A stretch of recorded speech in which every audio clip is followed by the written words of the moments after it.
Okay, so after reading part two of Hope and Other Dangerous Pursuits, I kind of wanted to summarize up at least big parts for me in terms of how part two kind of went between the two big chapters being the Saint and then the other chapter being the Obelisk.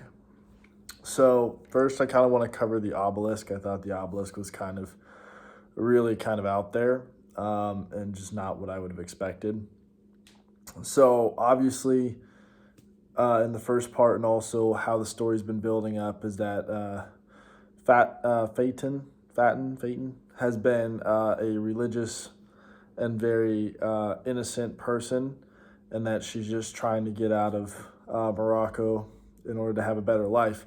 Now, in this situation, um, Phaeton, Phaeton, Phaeton was able to get out of Morocco, and she ended up getting caught. And the way that she actually got into Spain after being caught is that she gave up her innocence in terms. She did that in order to get in without having the papers or the funds that are required. So right then and there, she definitely lost a lot of the character that she had built up before. And it kind of makes you think that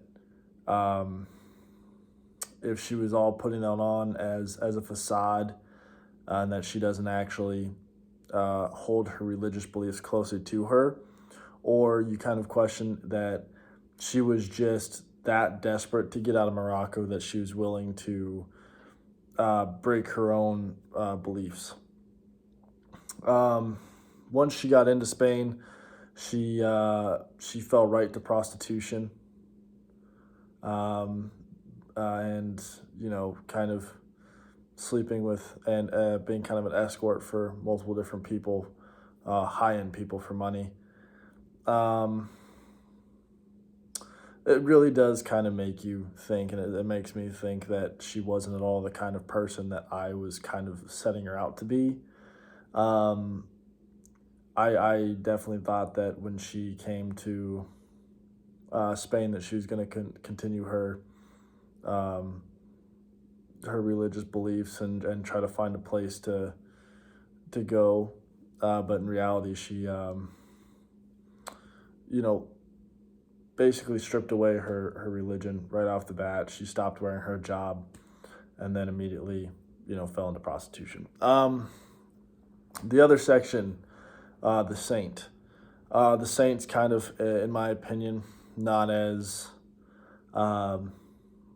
crazy to believe, but it's still important to talk about. Is that this one covers more of Halima, and Halima, after getting caught, they sent her back, and she didn't go back to where her husband was, and she just kept her kids with her. And obviously, her husband shows up and hands her divorce papers and spits on her. He's not, the nicest guy. So in reality, this event was a big release for her. So she really felt that, she could make Morocco work. And she's also there to really be in a better state for her, but also, make a better living for her kids as well. So that way her kids don't have to deal with an abusive father again. Halima actually would stay around at the market, and she would pick up different jobs for people. So it's usually like, cleaning or just, here odd jobs here and there to make money to help support until she's able to find herself a more secure job.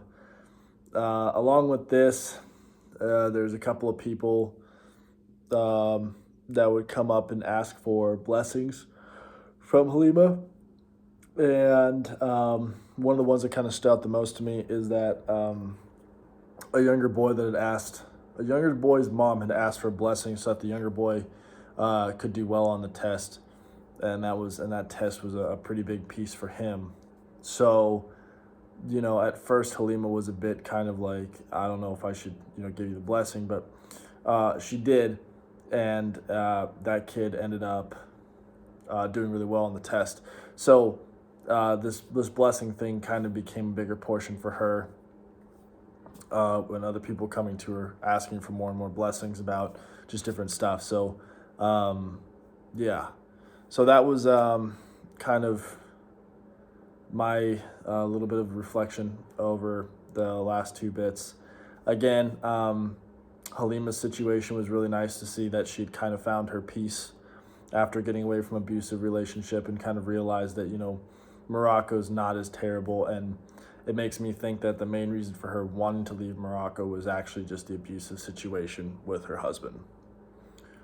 And obviously just the way that it's seen how women are supposed to be treated by men. And then obviously the obelisk was really out of there, out of left field, so that really surprised me. And I thought that Phaeton didn't end up at all like I thought she would have. I really just didn't expect her to do that. So I would say that it was surprising but also expected in terms of how this last little bit went. I'm glad that Halima could find her peace, and in a way I'm kind of glad that Phaeton could kind of find her way, I guess, into Spain, because that's what she really wanted to do. I just don't exactly agree with how she did it. Yeah.